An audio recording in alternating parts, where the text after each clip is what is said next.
des valeurs, c'est des valeurs qui sont incarnées par ses fondateurs ou ses fondatrices et les CEO évoluent toujours, tu vois.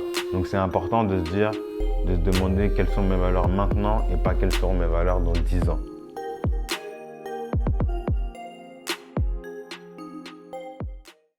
Il y a un truc intéressant que tu m'as demandé tout à l'heure, c'est comment identifier les valeurs de son entreprise. Déjà, je pense que c'est intéressant, elle est vraiment intéressante cette question et il faut voir un peu ça comme une personnification en fait. Un peu, c'est un bon moyen de les identifier et surtout pour identifier les valeurs de son entreprise, en fait, c'est une extension de ses propres valeurs parce que c'est incarné par ses fondateurs, tu vois, ou ses fondatrices.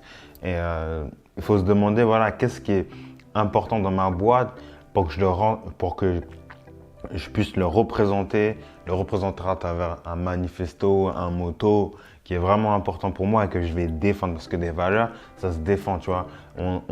Des fois, il y a souvent cette expression où j'ai senti que mes valeurs ont été trahies. Et ben là, c'est un peu pareil. Tu vois, c'est des valeurs que tu identifies, que tu ne recherches pas parce que je pense que rechercher des valeurs, c'est un peu rechercher ce qu'on n'est pas et c'est plutôt ce qu'on voudrait être et c'est plutôt, on va dire, un idéal. C'est important de rechercher un idéal, mais c'est pas non plus d'être à côté de ses propres valeurs à soi, tu vois.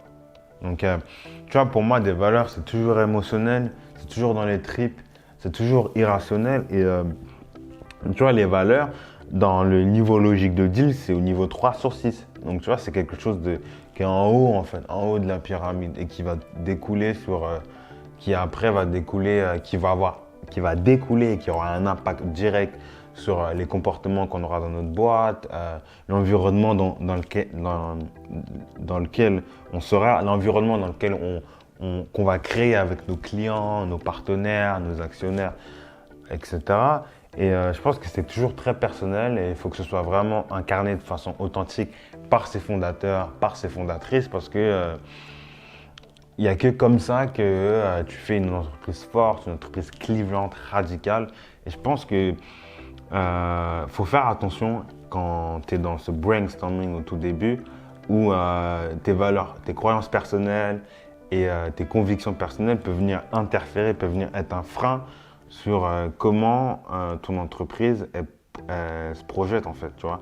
Parce que tu vas projeter ta propre perception du monde dans ton entreprise, dans un microcosme où ton but c'est de la croissance, ton but c'est de répondre à des besoins clients, ton but c'est de grandir, de pouvoir payer tes salariés. Tu vois, ça c'est important. Donc tout ça, les valeurs vont des valeurs incarnées. Ça permet à une entreprise de pouvoir faire face à des difficultés et ça permet aussi à des clients de pouvoir s'identifier parce que quand tu as des valeurs fortes, bah, tu peux créer une marque forte avec des valeurs. Donc ça, c'est important. Et tu vois, pas une marque, mais des valeurs, tu vois, c'est clivant, c'est fort, c'est radical. Tu vois, par exemple, chez nous, on a vraiment une volonté d'une recherche constante de l'innovation parce que c'est ça qui me tire chez moi en tant que fondateur, tu vois.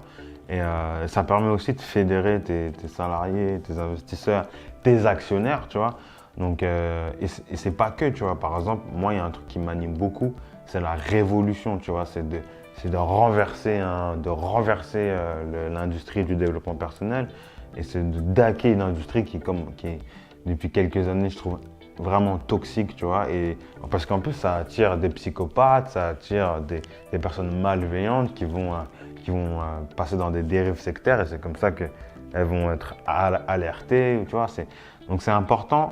Je pense que même dans le développement humain, même si tu es dans un rapport où tu es entrepreneur, tu es freelance, tu vois, tu es souvent seul, on va dire solopreneur, bah c'est important d'avoir des marques aussi fortes que comme si vous étiez 1000 derrière, tu vois. Ça, c'est important, tu vois.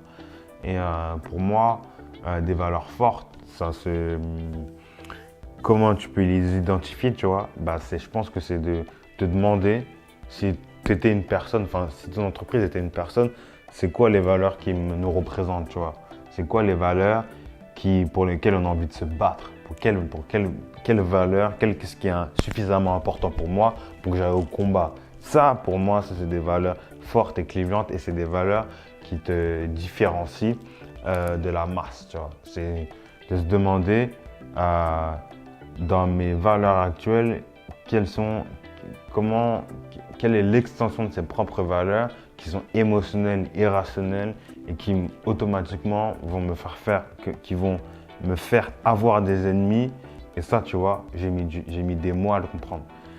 Et ce qui est intéressant, c'est que c'est pas gravé dans le marbre. C'est-à-dire que au début, tu peux avoir des valeurs assez, comme je le disais, par exemple, moi, l'innovation, la recherche de l'innovation, la recherche de la révolution.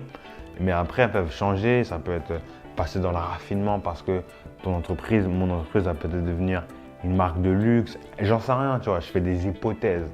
Mais par contre, ce qui est intéressant, c'est que ça change parce que des valeurs, c'est des valeurs qui sont incarnées par ses fondateurs ou ses fondatrices et les CEO évoluent toujours, tu vois.